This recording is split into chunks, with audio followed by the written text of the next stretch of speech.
Welcome to Kovai டெக்கருங்க. மறுபடியும் நமக்கு ஒரு கிளைண்ட் வந்து இன்ஸ்டா பேஜ் பார்த்துட்டு ஒரு ஆர்டர் குடுத்துருந்தாரு. என்ன ஆர்டர்ன்னு பார்த்துட்டிங்கன்னா, பர்த்டே பார்ட்டி தாங்க. அந்த கிளைண்ட் கிட்டத்தட்ட நம்ம 1 வாரத்துக்கு முன்னாடியே நமக்கு சொல்லியிருந்தாரு. நம்ம அந்த மெசேஜை ரிசீவ் பண்ணி மறுபடியும் அவர போய் பார்க்கறதுக்கு ஒரு 2 டேஸ் முன்னாடி தான் நம்ம போய் பார்த்தோம். ஏன்னா, நமக்கு நெறைய வெட்டிங் ஈவென்ட் வந்து நான் ஃபோக்கஸ் பண்ணி பண்ணிட்டுருக்கேங்க. அதுக்கப்புறம் அவர போய் பிளேஸை போய் பார்க்கலான்னு சொல்லிட்டு காந்தி பார்க் கிளம்பியாச்சுங்க. காந்தி பார்க்கில தான் அவரு சொன்ன பிளேஸு. கிட்டத்தட்ட இந்த ஈவென்ட்டோட பிரைஸ் பார்த்துட்டிங்கன்னா, அவர் பட்ஜெட் ஃப்ரெண்ட்லியா பண்ணி குடுக்க சொல்லியிருந்தாரு. அந்த பட்ஜெட்டையும் தாண்டி அவரோட பட்ஜெட்குள்ள பண்ணி குடுத்துருக்கோம். அப்படின்னு சொல்லிட்டு கிட்டத்தட்ட ஒரு ரூ. 10,000 ஈவெண்ட்டை வெறும் ரூ. 6,000க்கு நம்ம பண்ண போகிறோம். என்ன அப்படின்னு சொல்லிட்டு நீங்களே பாருங்கள், வெயிட் பண்ணுங்கள். கண்டிப்பாக நெக்ஸ்ட் வீடியோ அதுவாக தான் போஸ்ட் பண்ண போகிறோம். அதனால கிளைண்ட்டுக்கிட்ட தெளிவாக பேசிவிட்டு எந்த இடத்துல ஃப்ளெக்ஸ் ஆர்ச் வரணும் என்னங்கிறத தெளிவாக பேசிவிட்டு, அதே மாதிரி வெளியும் ஒரு ஆர்ச் கேட்டிருந்தாரு.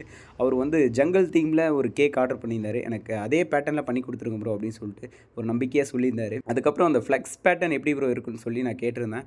நீங்களே பண்ணி கொடுங்க ப்ரோ, நீங்களே ரொம்ப சூப்பராக பண்ணி கொடுப்பீங்க, அதுங்காட்டி ஓகே அப்படின்னு சொல்லியிருந்தாரு. இதுவரைக்கும்